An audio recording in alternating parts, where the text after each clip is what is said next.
दोस्तों, वैसे तो विश्व गुरु हमारे देश में प्रधानमंत्री नरेंद्र मोदी हैं। उनका विश्व भर में डंका बजता हुआ नजर आता है। ऐसी बातें गोदी मीडिया के जरिए बार बार बताई जाती है और बीजेपी के नेताओं के जरिए भी कि मोदी जी का विश्व भर में डंका बजता है। हालांकि उनका डंका कैसे बजता है, किस तरीके से बजता है, आज तक कौन से अखबार, कौन से मैगजीन ने छापा है, ये नजर नहीं आया है। लेकिन चलिए, एक और विश्व गुरु को एक बहुत बड़े टाइटल के साथ उपाधि दी गई है। दुनिया के जाने माने मैगजीन ने इन्हें सबसे ताकतवर इंसान की उपलब्धि दी है। सोचिए, कौन हो सकता है ये शख्स? प्रधानमंत्री नरेंद्र मोदी, जो बाइडेन, कौन, पुतिन, कौन सा नाम हो सकता है? गेस कीजिए, नहीं समझ में आ रहा है। तो चलिए आपको बता दूं कि दुनिया का जाना माना मैगजीन अपने कवर पेज पर ईरान के सुप्रीम लीडर को दुनिया का सबसे शक्तिशाली नेता घोषित करता हुआ नजर आ रहा है।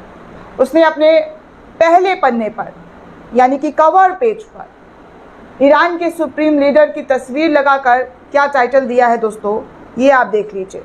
ये मैगजीन है फोर्ब्स। जी हाँ, फोर्ब्स ने इस पूरे जो सुप्रीम लीडर हैं आयतुल्लाह अली खamenei, उनको लेकर कहा है the most powerful man in the world, Ayatollah Khamenei. सोचिए, ईरान के सुप्रीम लीडर की ताकत का अंदाज़ा लगाते हुए पूरी दुनिया में उनके चर्चे चल रहे हैं।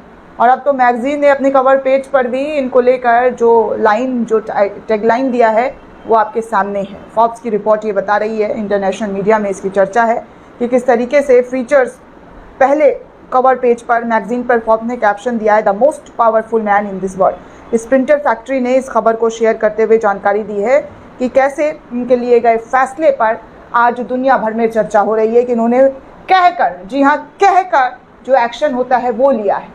सामने से वार किया है, छुप कर नहीं, पीठ पीछे नहीं, बल्कि बताकर, इत्तला कर कर। और आगे भी वो कह रहे हैं कि अगर इजराइल की तरफ से कोई हमला होता है तो उसका अंजाम भुगतने के लिए वो तैयार हो जाए।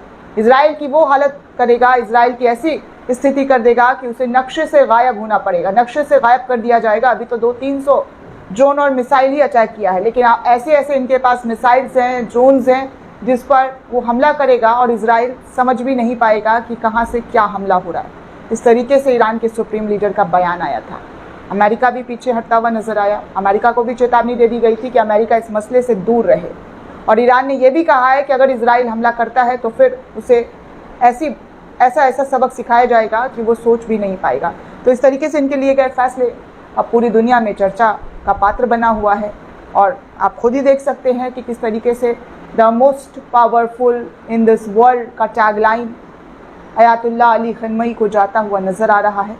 दोस्तों, इस पूरे रिपोर्ट को लेकर आप क्या सोचते हैं, आपकी क्या प्रतिक्रिया, हमें कमेंट करके ज़रूर बताइएगा। साथ ही साथ चैनल को सब्सक्राइब करना बिल्कुल भी ना भूलें।